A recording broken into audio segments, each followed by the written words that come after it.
Ave Maria, cheia de graça, o Senhor é convosco. Bendita sois vós entre as mulheres, bendito é o fruto do vosso ventre, Jesus. Santa Maria, Mãe de Deus, rogai por nós, pecadores, agora e na hora da nossa morte. Amém. São Pio, intercedei por nós. Olá, caríssimo, paz e bem, Deus abençoe, que alegria ter você conosco. Vença o ato da reclamação antes que ela vença você. Meus irmãos, nós precisamos entender um grande detalhe. O ato de reclamar, murmurar, nós só reclamamos de algo que nós estamos queixando, de algo que não é bom, de algo que não nos agradou. Mas se nós entender, quando a gente passa por aquilo e aquilo não foi bom, e se a gente ofertar aquilo como um sacrifício, de fato, uma oferta a Deus, pela minha conversão, ou pela conversão de alguém, ou pelas almas que padecem purgatório, terá mais frutos. Entende? Então a gente precisa entender que tem certas coisas que a gente passa, a gente pode ofertar a Deus como sacrifício, e jamais olhar para aquela situação e começar a queixar, reclamar e murmurar. Mas para a gente parar, para que nós possamos vencer esse mau hábito, entende? Que isso é um mau hábito. E se tornou um mau hábito, é porque eu e você repetimos não somente uma ou duas ou três ou quatro ou cinco vezes, mas é algo natural e de forma espontânea você tem falado, pronunciado reclamações. Entende? E existe reclamação que a gente faz que não há como mudar, alterar. E a gente começa a reclamar de coisas bobas e daqui a pouco começa a reclamar de coisas assim que você poderia ofertar como sacrifício, ofertar a Deus pela conversão de pecador ou pela sua alma. Entende? Aí você fala, mas Bueno, me diz aí uma coisa boba que eu tenho reclamado.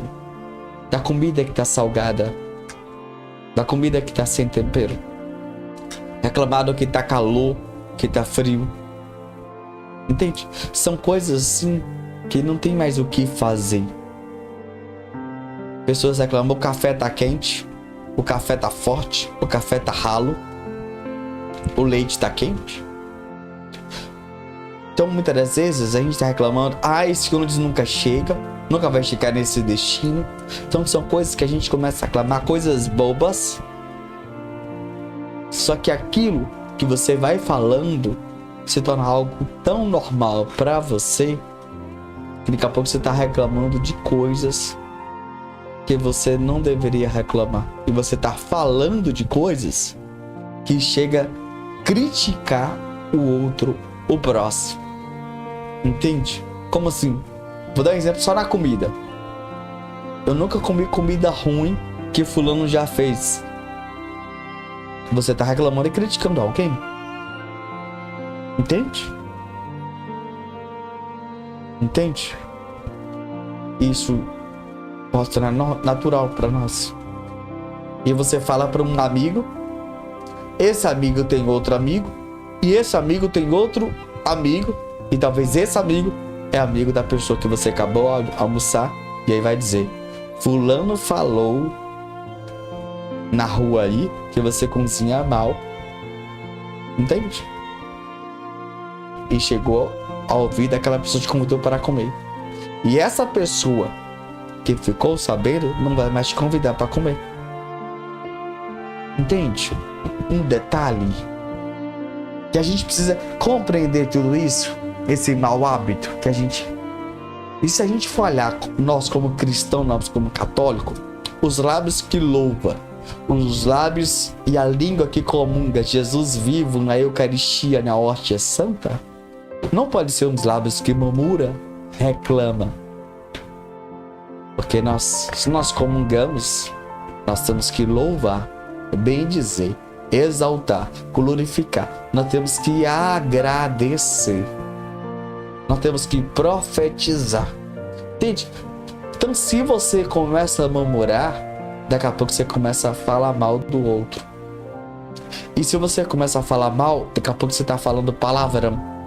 E se você tá falando palavrão, daqui a pouco você tá falando palavra de baixo calão, palavra de duplo sentido. Entende? Então, se você muitas vezes se colocar como um coitadinho, daqui a pouco tá falando palavra no diminutivo.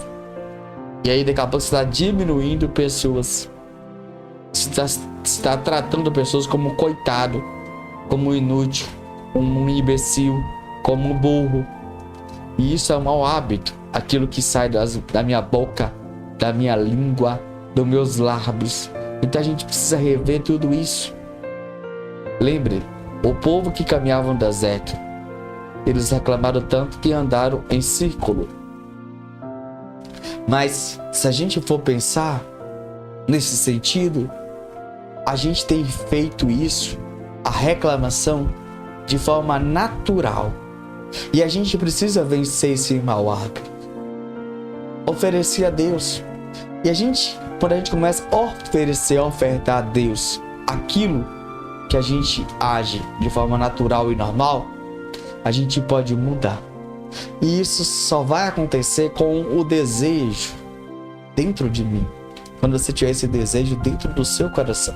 E a gente precisa tomar essa iniciativa, essa atitude de querer parar de reclamar. Se você não parar, você vai perceber que pessoas vão distanciar de você. Porque as pessoas vão ver em você uma pessoa que reclama, murmura, negativa, pessimista. Então são coisas muito ruins. Eu sei que você sabe que isso é muito ruim. E se você estiver distante de pessoas, você vai se sentir excluída, rejeitada, isolada. Entende? E aí você vai pensar que as pessoas se afastaram por causa que as pessoas querem te excluir. Não. É por causa do seu mau hábito. Por causa das suas más atitudes. Por causa do seu defeito de caráter, defeito de comportamento. E muitas vezes esse defeito você tem. Eu tenho. E como que a gente elimina? A gente precisa fazer um filtro com as nossas palavras. Tirar palavras do nosso dicionário, do nosso vocabulário. Entende? E a gente tem algo de repetir. Nós muitas das vezes tornamos repetidores, papagaio. Nós repetimos aquilo e achamos que aquilo está bonito. Entende? Deixa eu te dizer algo de mim. Eu tento me controlar para não gritar. Eu sei que o meu grito é feio, é ridículo. Eu tento falar de forma controlada, como eu estou falando aqui agora com vocês. Sendo assim, eu estou fazendo uma pregação de fato, de uma forma que eu estou sendo um bom líder, estou me autocontrolando, o autodomínio de mim mesmo.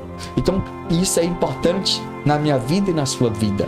Quando você se controla, você vai parar de falar mal, criticar, murmurar. Então tudo isso só vence é você. E o maior mal não é o que está lá fora, é o que está dentro de mim. Entende? Os defeitos brotam dentro de mim. É claro que você pode aprender ao ver, ouvir. Entende? São situações. Mas essas situações você tem que, a partir de hoje, ter a firme certeza e a firme coragem e decisão de dizer: eu quero cortar esse cordão umbilical. Não colocar o culpado e nem procurar e não apontar. Eu falo assim porque meus pais falam assim.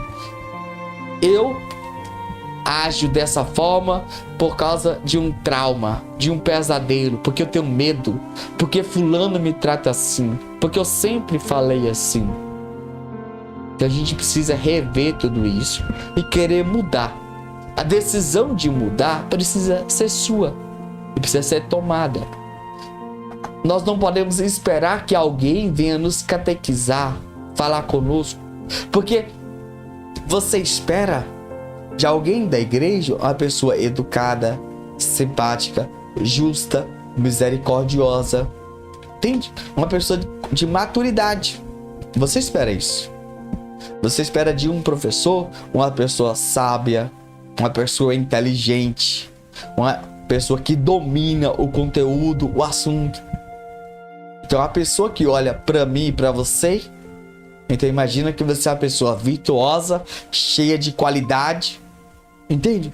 Por quê? Porque você frequenta a igreja, você é devoto de São Pio, você é devoto de Nossa Senhora, você é devoto do glorioso São José. Então, como nós podemos, de fato, testemunhar isso? A partir daquilo que eu renuncio. E exige de mim renúncias. Se você está repetindo aquilo que os seus amigos falam, elimine essas amizades. Se é dentro de casa, comece a rever isso para parar de falar essas coisas. Se é na faculdade, se é no trabalho, se é na roda de amigos, então você vai eliminando tudo isso para você parar de reclamar e murmurar. Entende? É algo bem simples e fácil. Então, a partir de hoje, que você possamos ter essa coragem, esse desejo de mudar. Tudo tem que mudar em nós. E nós, eu me incluo, estamos em construção. Entende? Em construção. Em construção. Mas eu decido o que eu quero para minha vida. Eu decido o que eu rejeito. Eu decido. Então você precisa decidir. Eu decidi essa camisa que eu estou vestida e usá-la para esse momento de oração, para esse momento de pregação. Eu decidi o que eu vou me alimentar, o que eu vou comer. Então, nós decidimos. Então, você precisa decidir quais as palavras você irá utilizar, usar, pronunciar. Sendo assim, você precisa olhar para dentro de si, no seu interior, no seu intelecto e dizer: essas palavras, essas atitudes, essas ações é de um cristão, de um católico, de um filho espiritual de São Pio, de devota a Nossa Senhora e São José? Se você achar que não, elimina. Se você acha que sim, continua. É uma autoavaliação, é uma revisão de si próprio, é um raio-x que você vai fazer da sua vida. Não espere que alguém chegue e fale, porque se falar é porque já está feio, horroroso, já está brega. Então a gente precisa rever isso. Certas coisas, meu irmão, a gente precisa pensar muito. Certas brincadeiras, piadas, que a gente acha que está fazendo o outro sorrir, mas muitas vezes a gente está envergonhando ou a nossa família ou nossos amigos. E essa mentalidade é quando eu e você começar a ter um filtro. Entende? E a gente precisa, isso é muito importante para nós. Escutar o outro, analisar. Meus irmãos, a gente precisa vencer esse mau hábito. A gente precisa vencer, eliminar, tirar isso da nossa vida. Porque ele não pode ser algo de fato rotina em minha vida. E nem pode ser esporádico. Nós temos que eliminar de forma definitiva. Entende? Que tudo que me acontece faz parte. Sendo assim, eu não posso reclamar nem murmurar e nem criticar. E quando eu começo a ter esse olhar, essa visão, nós começamos agora a de fato olhar para aquilo e oferecer e ofertar a Deus. A doença, o calor, o frio, a morte, a perca, a derrota, são N situações. Então a gente aprende a ofertar. A gente aprende a falar com Deus e entregar tudo nas mãos de Deus. Não adianta nada eu pronunciar, partilhar com um amigo esses desabafos. Entende? Não adianta. Então nós precisamos rever tudo isso e querer mudar. Querer de fato ser uma pessoa melhor, um cristão santo. Eu não imagino, jamais imaginarei São Pio reclamando, Nossa Senhora reclamando, São José reclamando. Eu não imagino. Comenta abaixo se você já imaginou São Pio reclamando, criticando, falando mal. Não. Eu imagino São Pio, todo momento distante, ofertando a Deus um sofrimento, ofertando a Deus aquela situação e realidade. É isso que eu imagino de São Pio. E nós precisamos hoje, a partir de hoje e agora, olhar dentro de nós. Não para diminuir, não para sentir o pior, mas de fato para querer ser uma pessoa melhor. E nós podemos, você tem essa capacidade, porque se você ouve essa pregação, se você está aqui até agora, é porque você entendeu que essa pregação é para você. E nós, como cristão, como católico, nós estamos na caminhada. Ah, eu já sei disso, eu já tenho conhecimento disso. Meus irmãos, ninguém é tão sábio que não precisa aprender algo a mais. Entende? Ninguém. Todos nós precisamos aprender sempre mais e mais e mais. E se eu e você estamos em construção, a construção ainda não acabou, não finalizou. Então nós precisamos ser lapidados, modelados. Nós precisamos mudar. E para isso, você vai ter esse filtro, você vai de fato vigiar e orar, mas você precisa rezar. Reza muito, reza. Pede São Pio ajuda, pede São Pio me liberta desses maus hábitos, desses defeitos de caráter, comportamento, desses vícios, dessa minha cultura. Então você vai pedir o santo para te ajudar, para pedir ele, Padre Pio me liberta. Você vai pedindo São Pio, você vai pedir ele ajuda, força, para que nós sejamos livres e libertos, porque a gente precisa ser livre e liberto. A gente não pode escandalizar. Quantas vezes a gente fica falando mal da igreja, do papa, do bispo, do padre, do coordenador? Entende?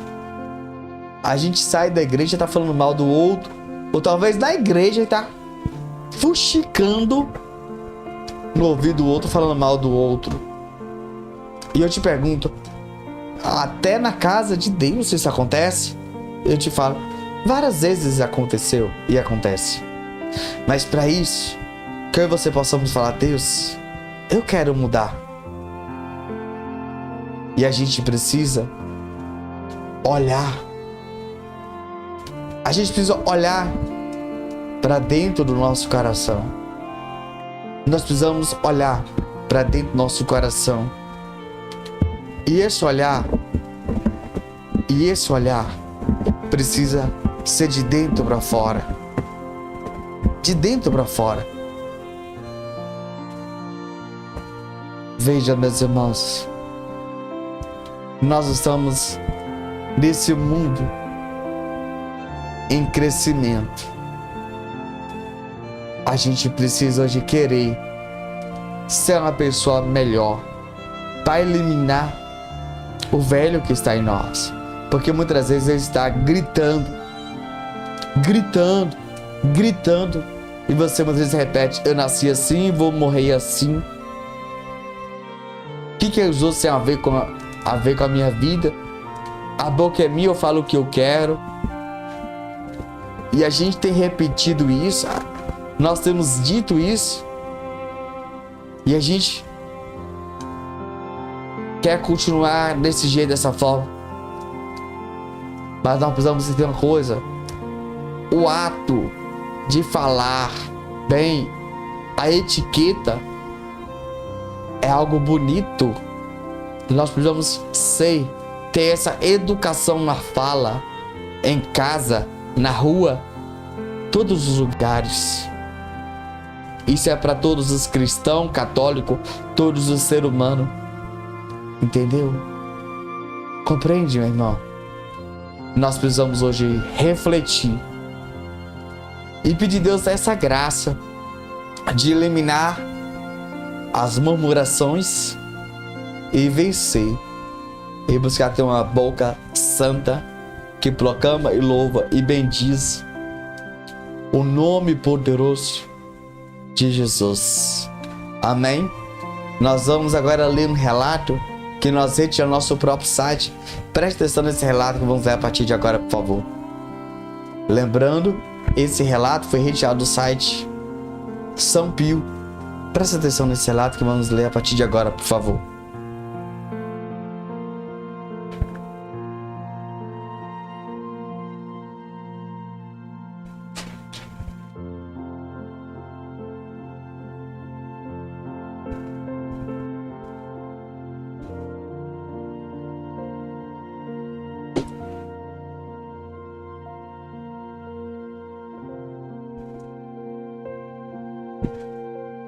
Padre Pio e a Igreja nos mostram a importância de sermos íntimos do anjo da guarda.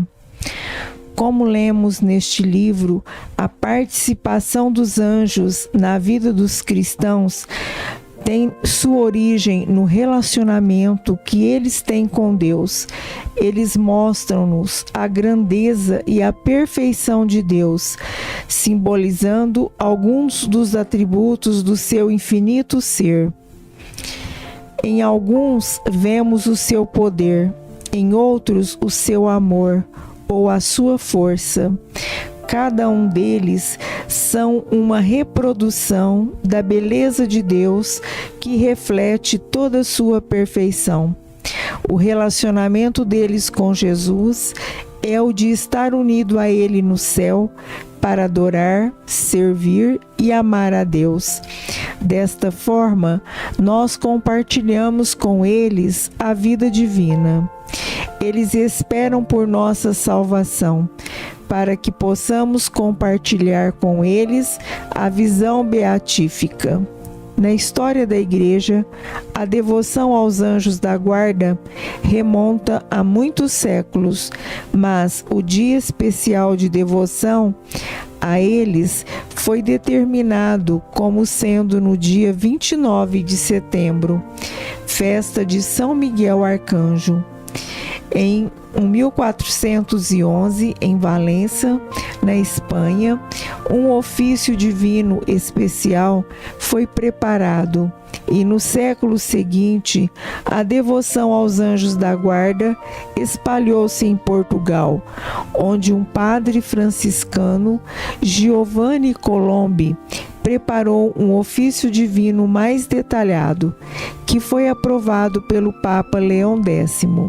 Em 1518, quando mais tarde esta devoção se espalhou pelo Império Austríaco e o Papa Clemente X estabeleceu em 1670 que fosse 2 de outubro, um dia especial da festa. A devoção piedosa aos anjos da guarda é a mais antiga que a dos santos, mas na Idade Média passou a ter uma importância extraordinária em função dos monges nas suas vidas de silêncio e recolhimento. Privados de qualquer companhia, procuraram pela companhia dessas criaturas invisíveis, para que a presença deles trouxesse alegria e felicidade. Nos dias de hoje, temos negligenciado a presença dessas criaturas angélicas. Não sentimos mais a presença deles. Mesmo assim, eles são as companhias constantes de nossas jornadas e as testemunhas silenciosas do cotidiano de nossas vidas.